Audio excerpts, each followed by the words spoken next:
I once had a friend named Kevin. Kevin was smart, charming, and incredibly driven, but he was also, undeniably, selfish. He'd jump at opportunities to get ahead, even if it meant stepping on others.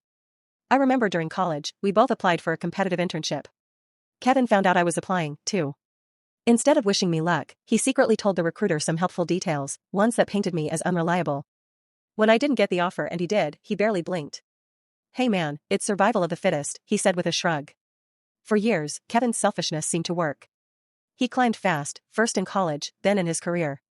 Promotions, praise, recognition, it all came to him. Meanwhile, I and others he'd left behind felt resentful. But Kevin didn't care. He believed the world was a competition, and you either won or you were irrelevant. But then, something shifted. At age 30, Kevin landed his dream job at a top firm. Yet, strangely, his messages to me became different.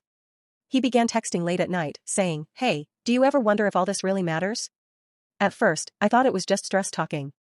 But then came the night he called me, not text, an actual call, and confessed something I never expected. "I just realized," he said quietly, "that I have no real friends."